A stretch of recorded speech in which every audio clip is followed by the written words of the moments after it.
Hello student, आज की video start कर रहे हैं और आज की वीडियो में हमारा टॉपिक है क्वांटम नंबर्स, क्वांटम संख्याएं।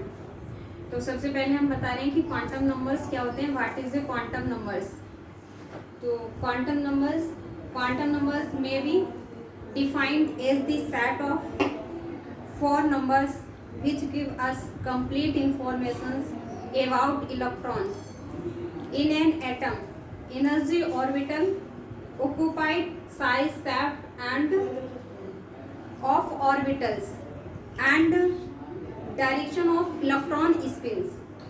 हिंदी में से हम कह सकते हैं कि क्वांटम संख्याएं चार संख्याओं से मिलके बना है या चार संख्याओं का एक ग्रुप है जिससे एटम में इलेक्ट्रॉन की एनर्जी, ऑर्बिटल नंबर्स यानी ऑर्बिटल्स की जो शेप होती है, अविन्यास तथा इलेक्ट्रॉन के स्पिन, हिंदी में कह सकते हैं चक्रण, स्पिन की दिशा का ज्ञान होता है यानी ज्ञान कराता है, उसे क्वांटम नंबर्स कहते हैं यानी क्वांटम नंबर्स बोलते हैं। ठीक है, अब यहाँ पे हम देखते हैं कि सबसेल नोटेशंस। क्वांटम नंबर्स निकालने के लिए हमें सबसेल नोटेशंस ज्ञात होने चाहिए। तो यहाँ पे हमने एक टेबल बनाई है जिसके लिए एन का मान, एल का मान और सबसेल्स नोटेशंस शो किए हुए हैं। तो स्टार्ट करते हैं। यहाँ पे सबसेल्स नोटेशंस मैंने हेडिंग डाल रखी है। तो एन क्या है, एल क्या है, सबसेल्स नोटेशंस एन के लिए क्या लेते हैं, एल के लिए क्या लेते हैं, सबसेल्स नोटेशंस 1 के लिए क्या लेते हैं, 2 के लिए क्या लेते हैं, यहाँ पे शो किया है। तो एन के लिए हमने पहला मान रखा है फर्स्ट। तो एन जब हम 1 ले रहे हैं तो एल हमारा 0 होगा, तो सबसेल नोटेशंस हो जाएगा 1s। ठीक है, इसके बाद एन का मान 2 ले रहे हैं, एल का मान 0 ले रहे हैं, subshell notations is 2s। N equal to 2, l 1, subshell notations 2p हो जाएगा। ऐसे ही n value 3, l value 0, subshell notations 3s हो जाएगा। N value 3, l value 1, subshell notations 3p and n value 4, l value 1, subshell notations 4s हो जाएगा यहाँ पे। फिर एन की वैल्यू हम 4 ले रहे हैं यहाँ पे, एल की value 2, subshell notations 4d, N की वैल्यू 4, एल की वैल्यू 3, सबसेल नोटेशंस 4f। ये हमारे सबसेल नोटेशंस थे। सबसेल नोटेशंस कहाँ रखते हैं और एन की वैल्यू के लिए क्या रखते हैं, एल की वैल्यू के लिए क्या रखते हैं, वो ये टेबल में था। अब हम स्टार्ट करते हैं। क्वांटम संख्याएं कितने टाइप की होती हैं। तो क्वांटम संख्याएं 4 टाइप्स, 4 प्रकार की होती हैं। Number first, principal quantum numbers, Hindi में बोलते हैं मुख्य क्वांटम संख्याएं। Second, azimuthal quantum numbers, Hindi में बोलते हैं द्विअंशी क्वांटम संख्याएं। नंबर थर्ड, चुंबकीय क्वांटम संख्याएं यानी मैग्नेटिक क्वांटम नंबर्स। इसके बाद हमारी आती है स्पिन क्वांटम नंबर्स यानी जिसे हम बोलते हैं चक्रण क्वांटम संख्याएं। ठीक है, अब हम बात करते हैं मुख्य क्वांटम नंबर्स यानी प्रिंसिपल क्वांटम नंबर्स। मुख्य क्वांटम संख्या क्या है।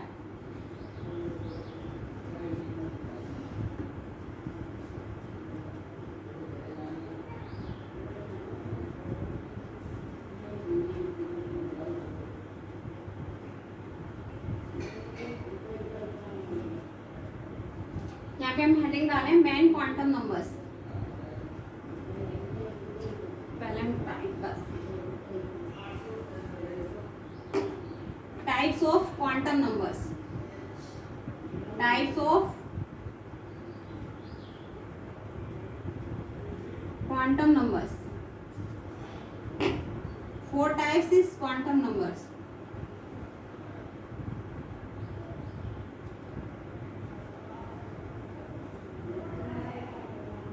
Number first, principal quantum numbers.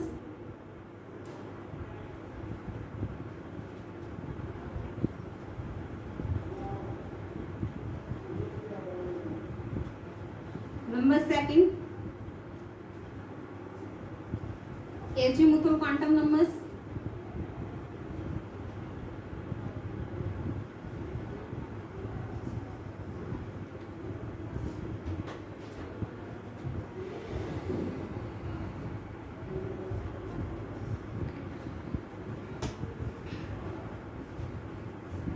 Number third, magnetic quantum numbers.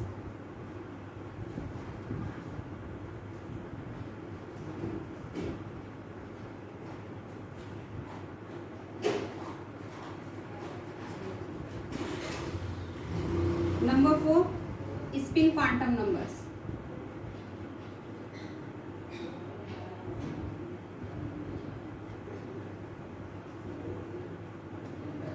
अब हम सबसे फर्स्ट वाली की बात करते हैं, प्रिंसिपल क्वांटम नंबर्स, यानी मुख्य क्वांटम संख्या क्या है।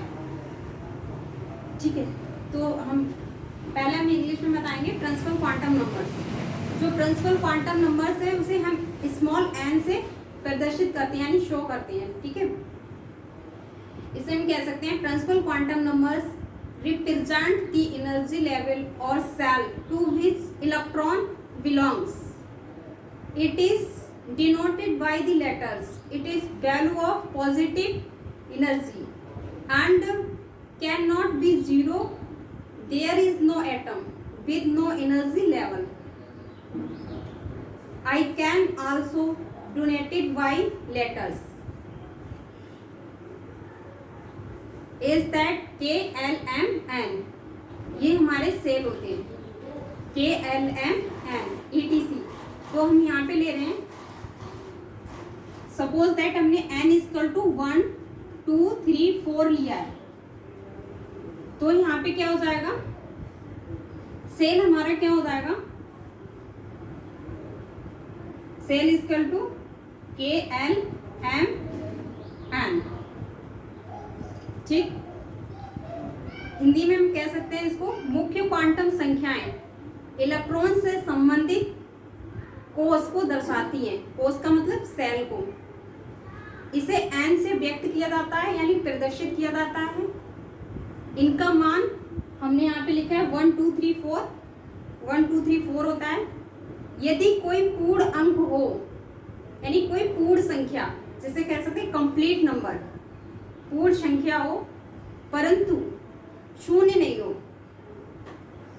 जीरो नहीं आनी चाहिए, क्योंकि कोई भी एटम बिना कोष के नहीं हो सकता है। इसे K, L, M द्वारा प्रदर्शित करते हैं सेल्स को। तो हमने यहाँ पे लिया था n इक्वल टू 1 2 3 4, तो सेल हमारा हो जाएगा K, L, M। ठीक है, इसका सिग्निफिकेशंस है, सिग्निफिकेशंस का मतलब principal quantum numbers determine the shell the size and energy of the orbitals, the large the value of n, the large is the energy of the orbitals. Thus, K cell is to the nucleus and has the lowest energy. यानी बोल सकते हैं मुख्य quantum संख्या orbital के कोष यानी माप तथा ऊर्जा को निर्धारित करते हैं। जो मुख्य क्वांटम संख्या है वो ऑर्बिटल के shell and map and energy को एनर्जी के ऊपर डिपेंड करते हैं, और इनका मान जितना अधिक होगा ऑर्बिटल उतना ही अधिक एनर्जी ऑर्बिटल में उतनी अधिक एनर्जी हो सकती है। एंड के कोष नाभिक के सबसे निकट होता है तथा इसकी जो ऊर्जा होती है वो सबसे कम होती है। एंड सेल में इलेक्ट्रॉनों की अधिकतम संख्या हम 2n2 ले सकते हैं, यहाँ पे 2n2, जहाँ n क्या है हमारी, n equal to main quantum numbers. ठीक है, अब हम बात करते हैं second azimuthal quantum numbers.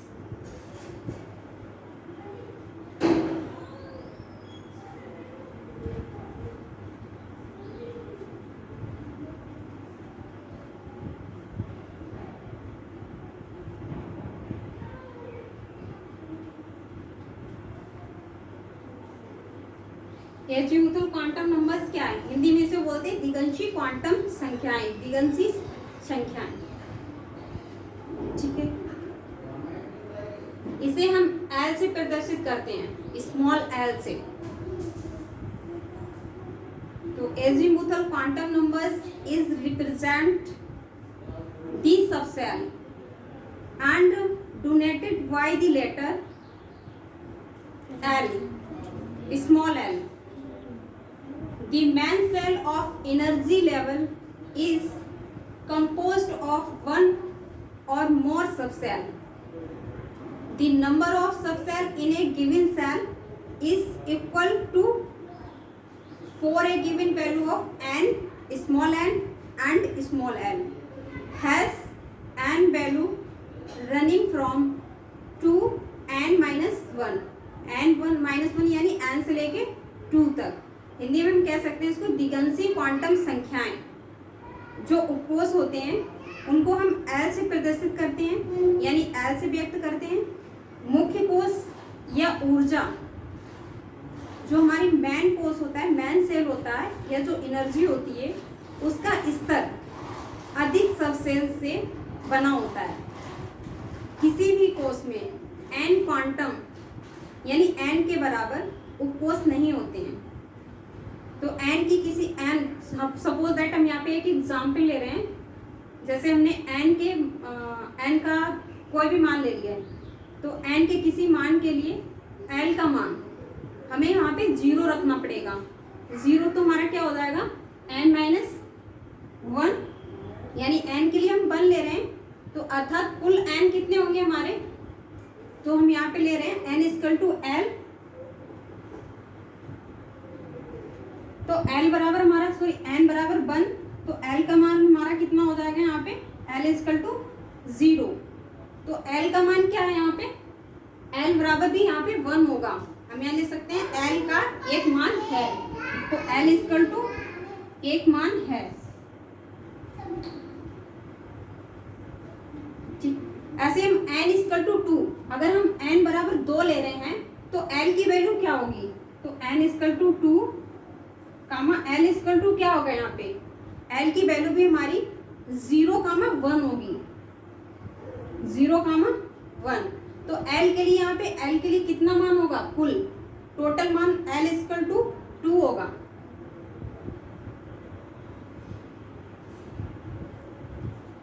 l के कुल मान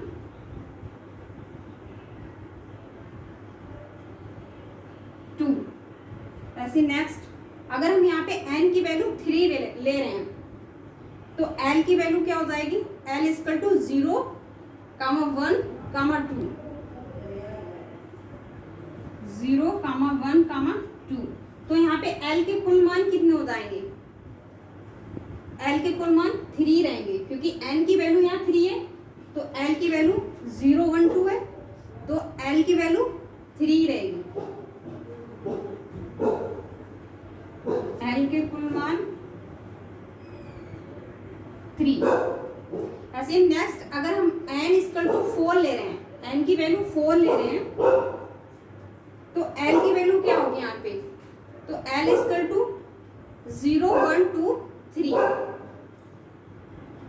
l equal to 0 1 comma 2 comma 3। तो यहाँ पे l के कुल मान कितने होंगे, 4, क्योंकि 0 1 2 3 काउंट करने में कितना आ रहा है यहाँ पे 4, तो l के कुल मान कितने होंगे 4। तो l इक्वल टू कुल मान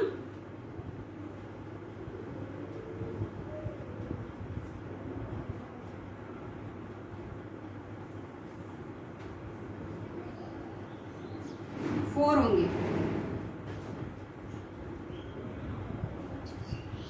ये हमारी थी दिगंशी क्वांटम संख्या है। अगर हम l बराबर 0 1 2 3 4 5 लेते हैं, तो यहाँ पे हम इसको सबसेल में किस तरीके से प्रदर्शित करते हैं, किस तरीके से प्रेजेंट करते हैं।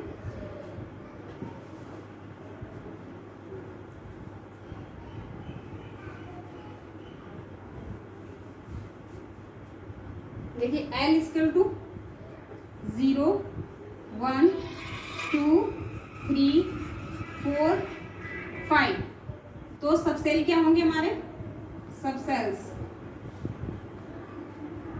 0 के नीचे आ जाएगा S,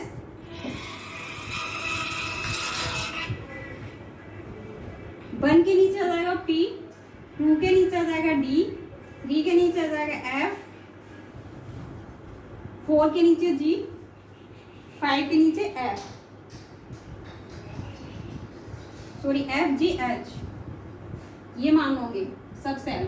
L बराबर 0 1 2 3 4 5, तो subshell S P D F G H small, ये सब सेल थे। अगर n के किसी मान के लिए L का मान तथा उससे संबंधित कोई भी सब सेल हो तो उसकी वैल्यू हम वही रखते हैं, ठीक है। ये हमारी क्या थी, एज़ोमुथल क्वांटम नंबर्स, यानी दिगंशी क्वांटम संख्याएं। अब हमारी थर्ड थी मैग्नेटिक क्वांटम नंबर्स, जिसे बोलते हैं चुंबकीय क्वांटम संख्या।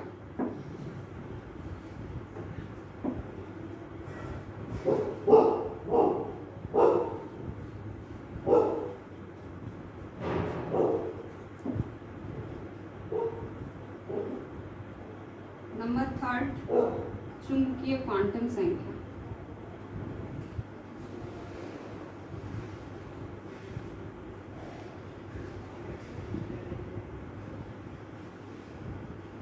इंग्लिश में बोलते हैं इसे magnetic quantum numbers.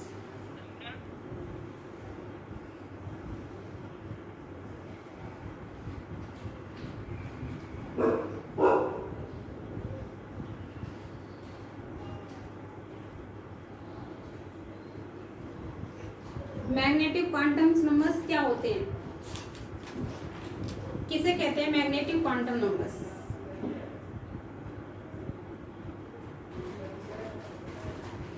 Magnetic numbers represent orbitals to which electron belongs. It is denoted by the letter small m. Each subcell consists of one more orbitals, and the number of orbital in a subcells is equal, क्या हो जाएगा, 2l plus l for a given value small l and small m can have 2l plus l value remaining from small l to including 0। जैसे ये quantum संख्या electron से संबंधित orbital को दर्शाती है और इसको हम स्मॉल m से प्रदर्शित करते हैं। सबसेल में ऑर्बिटल संख्या है वो 2l प्लस l है, सॉरी 2l प्लस 1 होती है, 2l प्लस 1 के बराबर होती है। एंड स्मॉल l के दिए गए मान के लिए अगर हम यहाँ पे स्मॉल m का मान 0 रखते हैं तो -l से लेके +l तक रख सकते हैं, एंड 2l प्लस 1 ही होंगे। तो यहाँ पे हम ले रहे हैं l बराबर 0। अगर हमने यहाँ पे l इक्वल टू 0 माना है तो हमारा सबसेल होगा वो S सबसेल में आ जाएगा, ये S subshell. m equal to, तो m की वैल्यू यहाँ पे क्या आ जाएगी, m इक्वल टू 0। जब l की वैल्यू यहाँ पे 0 है तो m की वैल्यू भी 0 रहेगी, क्योंकि हमारा यहाँ पे जो सबसेल है वो S है, ठीक है। ऐसे अगर हम l की वैल्यू 1 ले रहे हैं, l इक्वल टू 1, l की वैल्यू 1 ले रहे हैं तो हमारा सबसेल क्या हो जाएगा, P, subshell equal to P।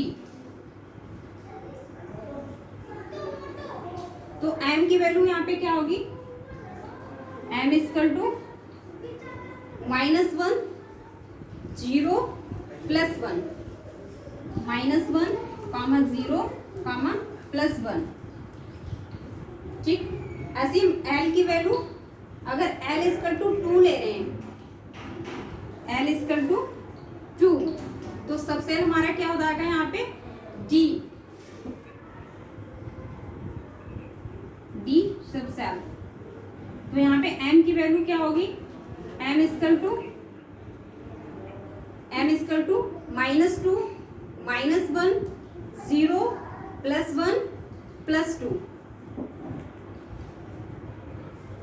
-2 -1 0 +1 +2। तो यहाँ पे m का कुल मान क्या होगा, m इक्वल टू 0 के लिए m का कुल मान होगा 1। तो m के अगर यहाँ पे l बराबर 1 लिया है तो m का मान यहाँ पे कुल कितना हो जाएगा 3, क्योंकि यहाँ पे -1 0 +1 लिया है तो कुल मान m का कितना होगा 3। एंड l बराबर 2 वैल्यू रखी है तो यहाँ पे m के कुल मान कितने होंगे 1 2 3 4, क्योंकि यहाँ पे -2 लिया है, -1 0 +1 +2, यानी कितनी संख्याएं हैं, कितने नंबर हैं 4। तो m के कुल मान यहाँ पे कितने होंगे 4। इसी प्रकार अगर हम s सेल में केवल एक ऑर्बिटल्स यानी s ऑर्बिटल्स होगा, p ऑर्बिटल्स में 3 ऑर्बिटल्स होंगे,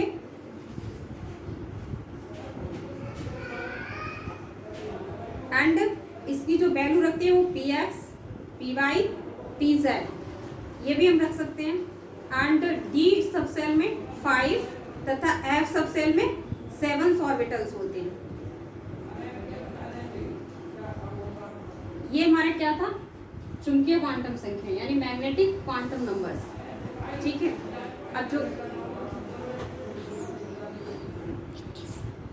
अब लास्ट हमारी बची हुई है स्पिन क्वांटम संख्या।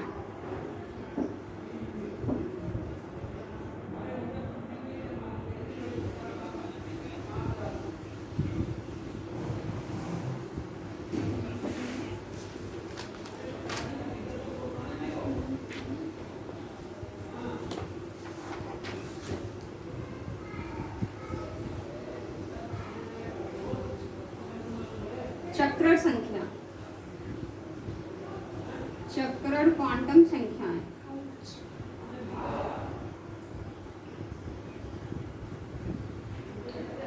Spin quantum number.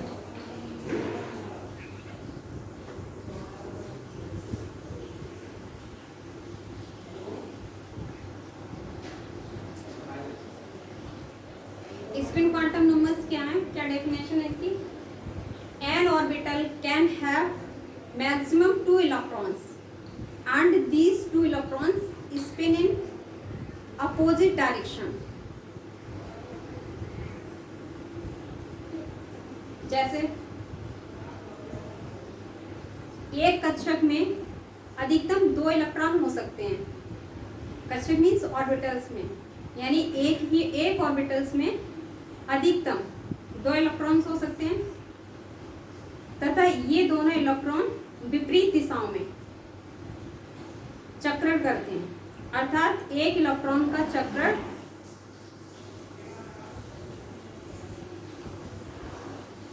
Anti clockwise और तथा दूसरे का क्लॉकवाइज होता है। हिंदी में कह सकते हैं दक्षिणावर्त एंड वामावर्त में, दोनों में होता है एंटी क्लॉकवाइज एंड क्लॉकवाइज। ठीक है, यहाँ पे हम एग्जाम्पल ले रहे हैं। फॉर एग्जाम्पल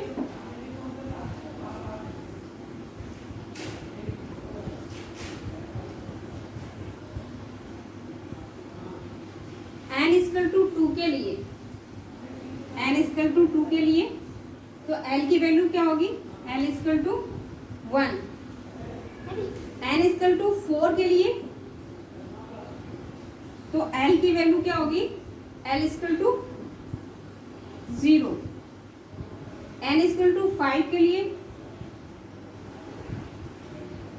तो l की वैल्यू क्या होगी, l equal to 3।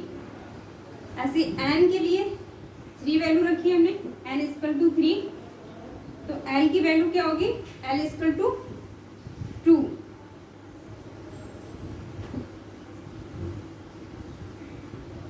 n equal to 2 लिया है तो l इक्वल टू 1, तो यहाँ पे ऑर्बिटल क्या होगा 2 के लिए ऑर्बिटल होगा 2p। ऐसे हमने n इक्वल टू 4 लिया है और l की वैल्यू 0 है तो यहाँ पे ऑर्बिटल हमारा होगा 4s। n इक्वल टू 5 लिया है, l की वैल्यू 3 है, तो ऑर्बिटल हमारा होगा 5 है।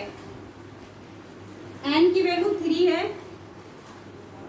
l का मान 2 है, तो यहाँ पे ऑर्बिटल्स हमारा होगा 3d।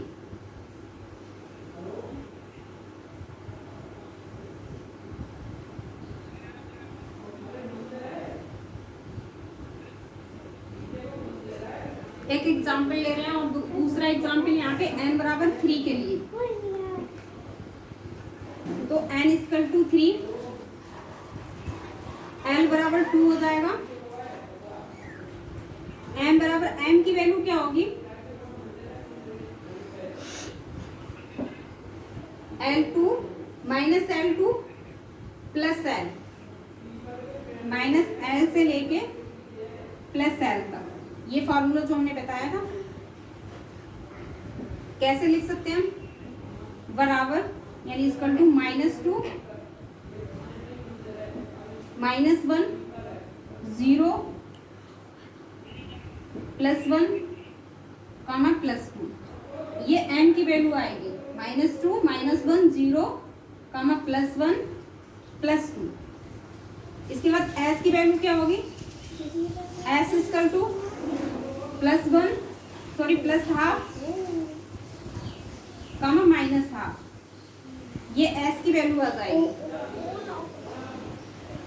3d ऑर्बिटल्स में यहाँ पे एग्जाम्पल में लिख सकते हैं कि 3d ऑर्बिटल में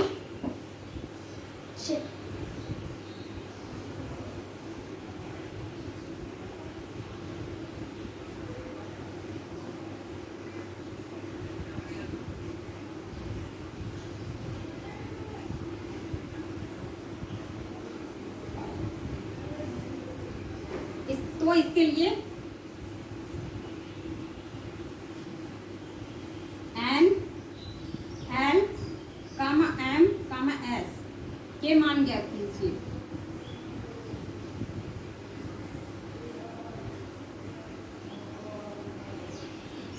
अब वो मान क्या है, ये हमने यहाँ पे निकाल के शो किए हैं, n इक्वल टू 3 तो l equal to 2, m equal to ये फॉर्मूला है -l से लेके -l से +l तक, तो क्या हो जाएगा -2 +1 0 +1 +2, इसे s पे वैल्यू हो जाएगी +½ ये हमारी थी स्पिन क्वांटम नंबर्स यानी चक्रण क्वांटम संख्याएं। चारों क्वांटम नंबर्स हो गए।